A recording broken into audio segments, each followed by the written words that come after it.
Assalamualaikum warahmatullahi wabarakatuh. Perkenalkan, nama saya Saiful dengan NIM 3123100755. Saya salah satu mahasiswa Universitas Pelita Bangsa. Di sini saya akan menjelaskan mengenai tugas logika informatika. Di sini saya sebagai prodi dari prodi teknik informatika. Baik, terus selanjutnya kita akan membahas mengenai tugas di pertemuan kedua dengan soal ketahui proposisi berikut, yakni P pemuda itu tinggi, Q pemuda itu tampan, nyatakan dalam bentuk simbolik. Jawaban yang pertama yaitu pemuda itu tinggi dan tampan, P konjungsi Q. Kemudian nomor 2-nya yaitu pemuda itu tinggi tapi tidak tampan, simboliknya yaitu P konjungsi negasi Q. Yang ketiga yakni pemuda itu tidak tinggi maupun tampan, negasi P konjungsi negasi Q. Yang keempat yaitu tidak benar bahwa pemuda itu pendek atau tidak tampan, negasi dalam kurung negasi P disjungsi Q. Yang kelima yaitu pemuda itu tinggi atau pendek dan tampan, simboliknya yaitu P disjungsi dalam kurung buka yaitu negasi P konjungsi Q kurung tutup. Yang keenam yaitu ada tidak benar bahwa pemuda itu pendek maupun tampan, simboliknya yaitu negasi kurung buka negasi P disjungsi Q kurung tutup. Baik, untuk di pertemuan kedua ini ada yang ditanyakan? Jika tidak, saya akan melanjutkan di pertemuan ketiga. Di pertemuan ketiga yaitu ada 8 soal dengan soalnya yaitu P hari ini minggu dan Q-nya yaitu hari ini libur.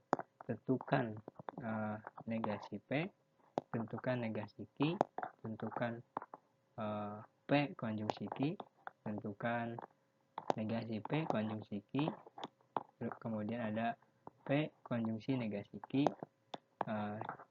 Yang keenam yaitu ada negasi P konjungsi negasi Q. Dan ketujuh ada P disjungsi Q. Dan yang terakhir yaitu ada negasi P disjungsi negasi Q. Baik. Dan ini adalah jawaban dari soal di samping. Yang pertama yaitu ada negasi P, di mana hari ini bukan hari Minggu.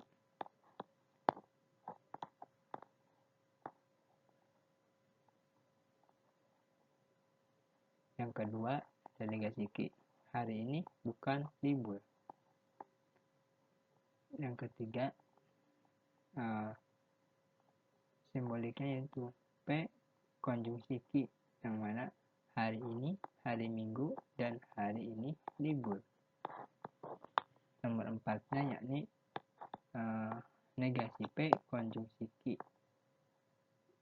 hari ini bukan hari Minggu dan hari ini libur. Nomor 5 yaitu ada P konjungsi negasi Q, hari ini hari Minggu namun bukan libur. Selanjutnya ada negasi P konjungsi Q, hari ini bukan hari Minggu dan bukan libur. Kemudian ada di nomor 7-nya yakni ada P disjungsi Q, hari ini hari Minggu atau hari ini libur. Nomor 8-nya negasi P disjungsi negasi Q, yang mana hari ini bukan hari Minggu atau bukan libur. Dari sini cukup jelas atau tidak? Silakan. Baik, kita lanjutkan saja di soal pertemuan 3 soal 2.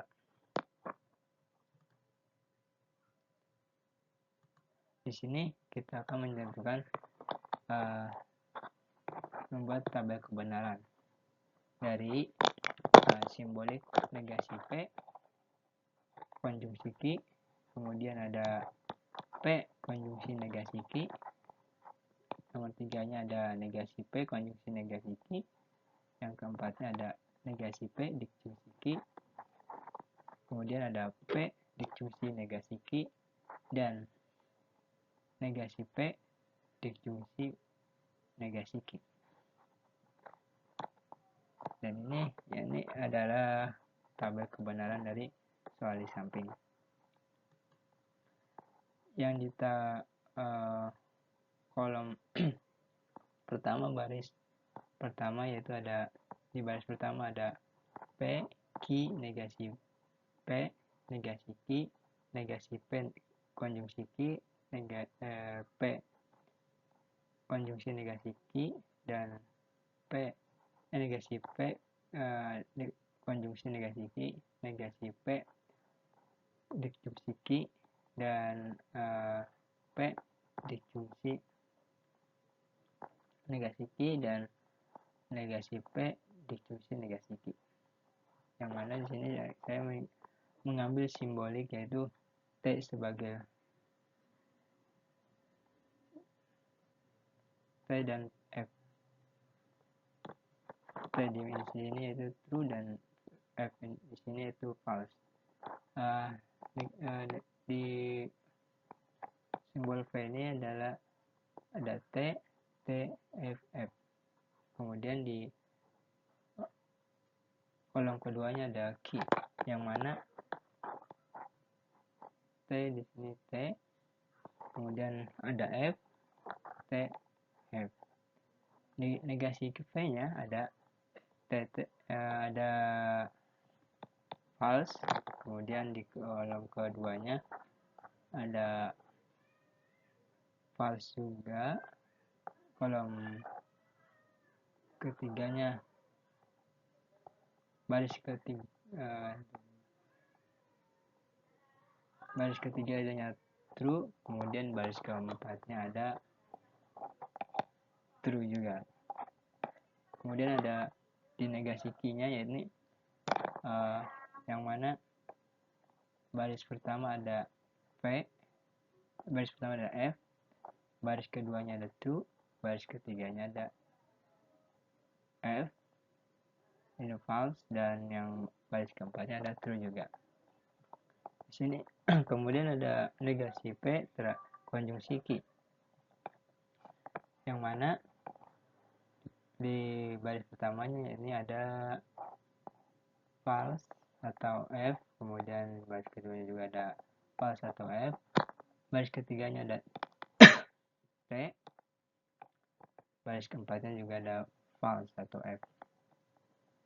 Selanjutnya ada F konjungsi negasi Q. Di sini F, baris pertamanya ada F, baris keduanya ada true, baris ketiganya ada false atau F, dan baris keempatnya ada false. Kemudian ada negasi P konjungsi negasi Q, ya ini ada F, F juga dari F dan true. Kemudian ada di negasi P disjungsi Q, yakni T, baris pertama ada T, baris kedua ada T juga, baris ketiganya ada false, dan baris keempatnya ada true atau T. Selanjutnya ada di kolom P disjungsi negasi Q, yakni baris pertama ada true, baris kedua ada true juga, baris ketiga ada true, dan terakhir baris keempat ada false.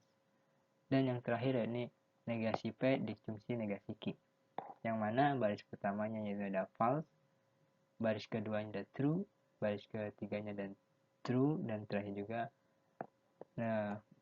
baris terakhir ada true juga. Baik, Selanjutnya saya akan mempercepat, yaitu di pertemuan keempat.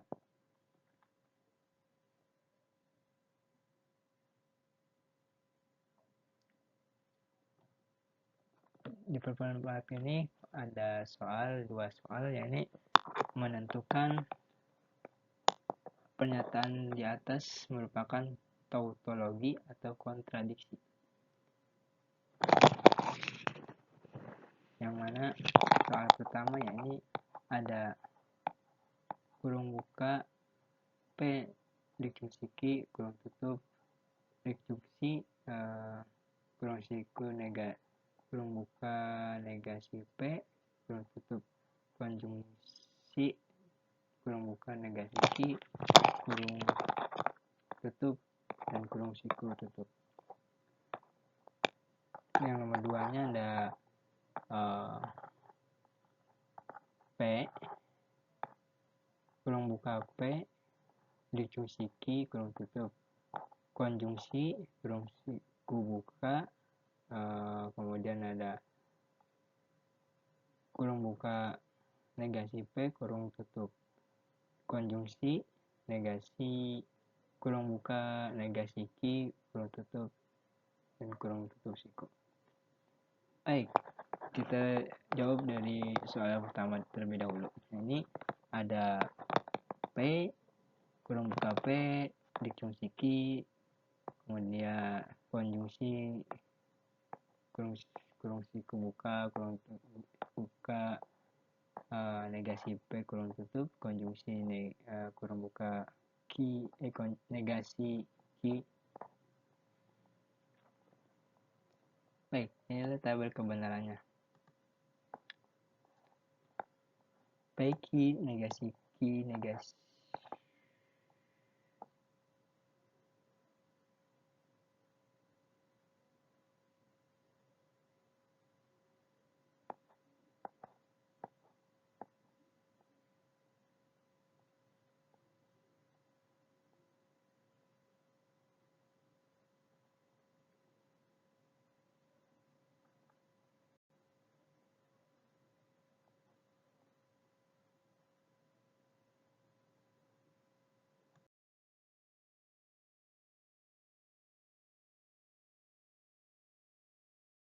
Assalamualaikum warahmatullahi wabarakatuh. Kembali lagi bersama saya Saiful dari kelas TI 23B1, di mana saya di sini akan menjelaskan dan meneruskan dari tugas sebelumnya, yaitu pada pertemuan ke-5. Di sini saya akan membahas dari tugas di pertemuan ke-10, 12, 13, dan 14. Baik, yang pertama di sini ada tugas pertemuan 10, yaitu yang mana soalnya silakan buatkan tabel kebenaran untuk 4 variabel. Yang kedua, isi peta sesuai nilai pada tabel kebenaran. Yang ketiga, buat simplikasi peta Kranauxnya. Baik, di sini saya sudah menjawabnya. Ada tabel kebenarannya, yaitu kolom A, B, C, dan D, dan Y. Yang mana kolom A, B di sini terdapat 16 kolom, yang mana kolom baris pertama itu nilainya 0 semua. Yang ke baris kedua itu terdapat 3 0 dan satunya di D, maka hasilnya tetap 0 di Y. Yang baris ketiganya itu ada dua kolom AB itu 0 hasilnya, dan ketiganya itu 1, dan nilai di D-nya itu 0, maka hasil akhirnya itu 1. Kemudian kolom di baris keempat ada kolom A-nya ada 0, kolom B-nya ada 0, dan kolom C-nya ada 1, kemudian kolom D-nya ada 1, maka Y-nya itu 0. Di sini ada kolom yang kelima, ada kolom A-nya 0, kolom B-nya 1, kolom C-nya 0, kolom D-nya 0, maka kolom Y-nya 0. Kalau baris ke-6 nya itu ada A nya 0, B nya 1, C nya 0, D nya 1, maka hasilnya 0. Berikutnya ada baris ke-8 yaitu 0, A nya 0, B nya 1, C nya 1, D nya 0, dan Y nya 1. Kemudian baris ke-9 nya ada A nya 0, B nya 1, C nya 1, D nya 1, maka hasilnya 0. Yang 11 itu ada 11 atau 10 yaitu A nya 1, B nya 0, C nya 0, D nya 0, maka Y nya 1. Bagian ke berikutnya ada 1, 0, 0, 1, 1. Kemudian ada 1, 0, 1, 0, 1. Kemudian ada 1, 0, 1, 1, 0. Selanjutnya ada di kolom ke 14 atau 15 yaitu ada 1, 1, 0, 0, 1. Berikutnya ada 1, 1, 0, 1, 1. Kemudian 1, 1, 1, 1, 0, 1. Yang terakhir ada baris terakhirnya ada 1, 1, 1, 1, dan 0. Maka berikutnya ada buat simplikasinya ke peta Kronau yaitu di mana pada baris pertama itu ada negasi C, negasi D, negasi C dan D, C, D, dan terakhir negasi C dan D. Baris pertama ada negasi A dan B, negasi B. Yang keduanya ada baris keduanya ada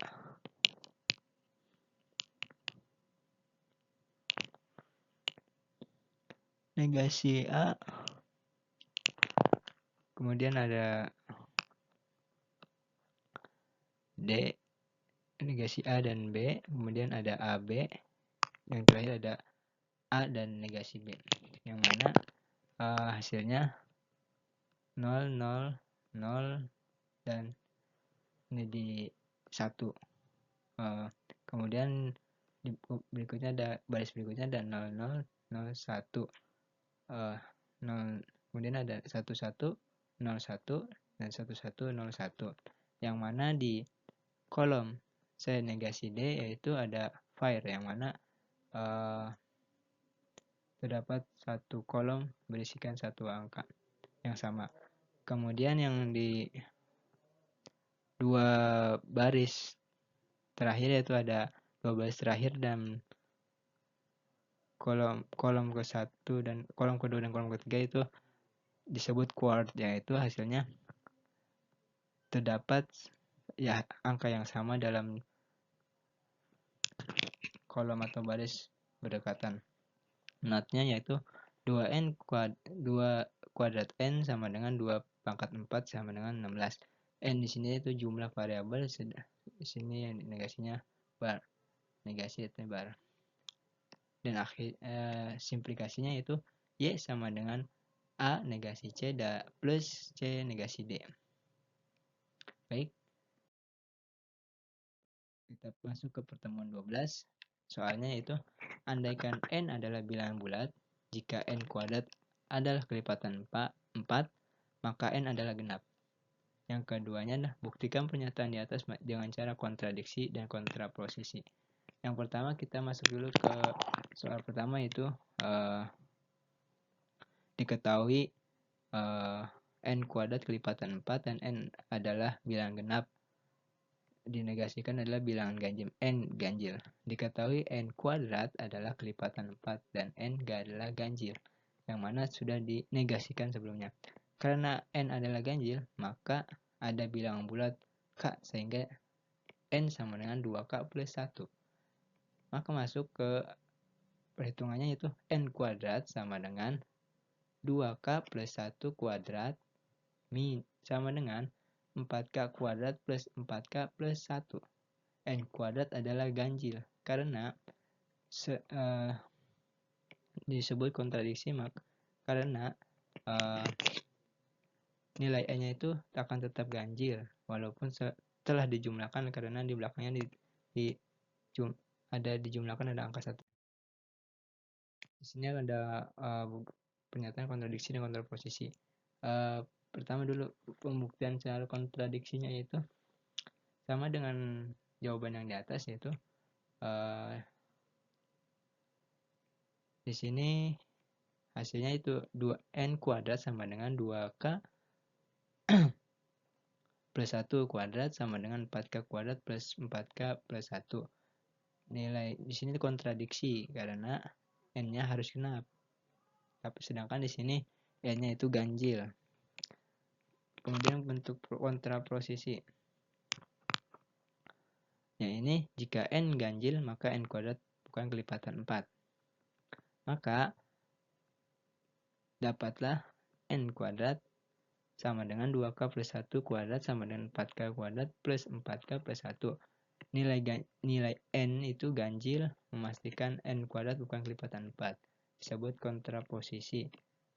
Maka pernyataan ini benar adanya. Baik, masuk ke soal pertemuan ke-13. Yang mana soalnya itu buktikan 1 plus 4 plus 7 plus 10 plus titik-titik plus 3n min 2 sama dengan 1/2 n 3n min 1. Maka hasil jawabannya di sini kita dibagi menjadi dua ruas ya. Diketahui untuk n sama dengan k plus 1. Benar. Maka 1 plus 4 plus 7 plus 10 plus titik-titik 3k, n-nya itu diubah menjadi k min 2 plus 3 kali k plus 1 min 2 sama dengan 1/2 k plus 1 dikali 3 kali k plus 1 min 1. Maka masuk ke penyelesaiannya, yaitu 1/2k dikali 3k min 1 plus 3k plus 3 min 2 sama dengan di ruas kanannya itu ada 1/2 k plus 1 dikali k plus 1 dikali 3k plus 2. Maka dapat hasilnya itu 3/2, yang mana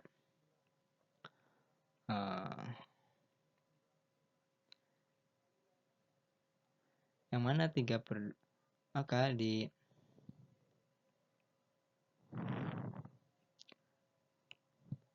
dapat diperoleh yaitu 3/2k kuadrat min 1/2k plus 3k plus 1 sama dengan ruas kanannya yaitu 1/2k plus 1 3k plus 2.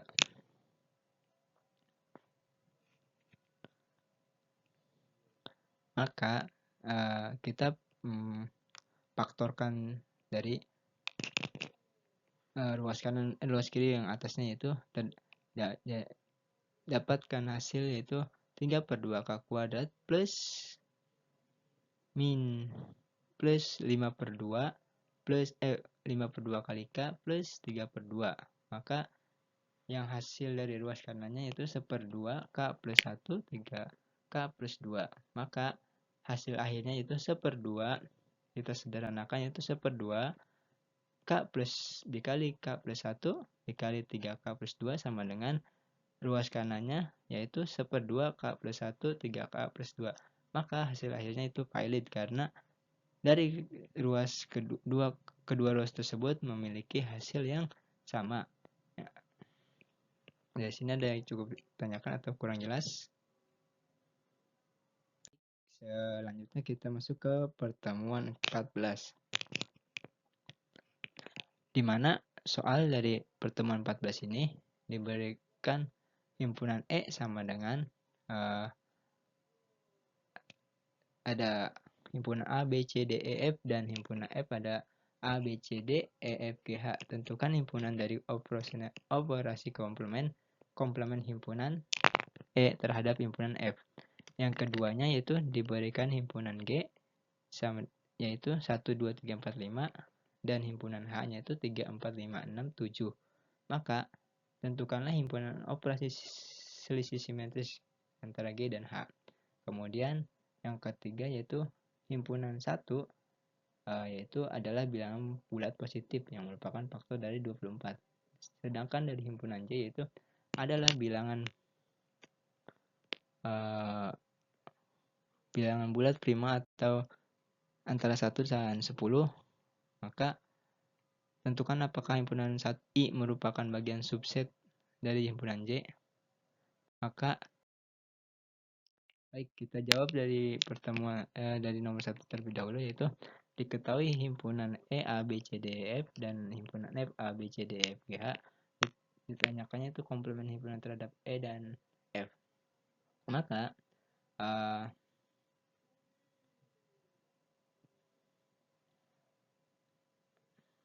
kuadrat ini disebut dari himpunan yang memuat semua anggota himpunan semesta tanpa bukan anggotanya E, yaitu komplement E sama dengan F kurang E. Makanya himpunan hasil dari operasi komplement ini ada tabel ada himpunan E, F dan elemennya tuh terdapat A, B, C, D, E, F dan A, B, C, D, E, F, G, H.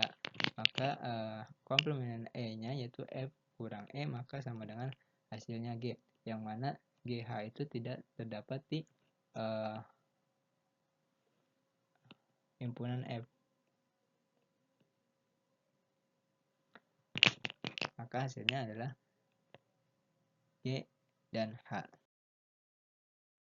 Baik, di nomor kedua ini ada diketahui himpunan G sama dengan 1, 2, 3, 4, 5 dan himpunan H yaitu 3, 4, 5, 6, 7. Maka ditanyakan selisih simetris antara G dan H. Di sini G delta H sama dengan G kurang H konjungsi H kurang G. Maka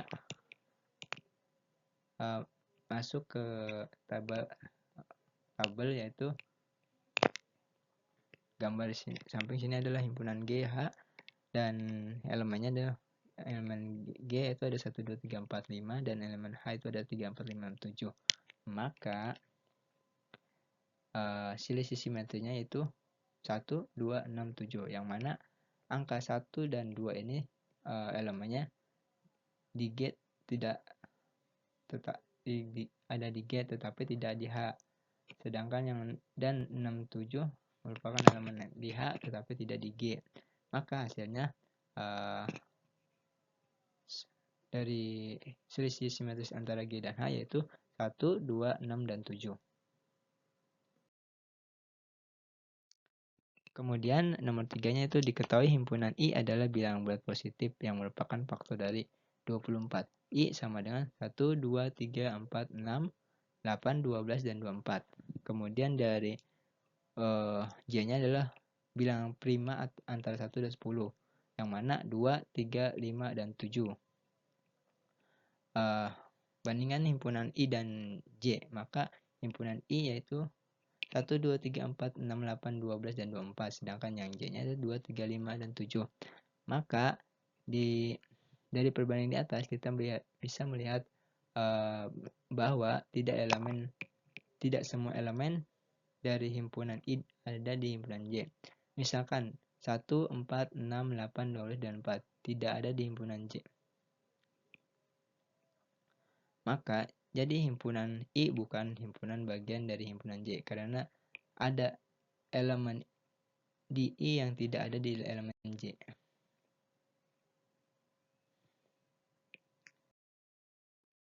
Baik, dari pertemuan kali ini terima kasih. Apakah ada yang kurang dipaham? Mungkin ada yang bisa tanyakan. Kurang lebihnya mohon maaf atas kesalahpahaman, kekurangan dan tidak mengertian saya atas materi-materi ini. Cukup sekian yang bisa saya sampaikan. Terima kasih semuanya. Wabillahi taufiq wal hidayah. Wassalamualaikum warahmatullahi wabarakatuh.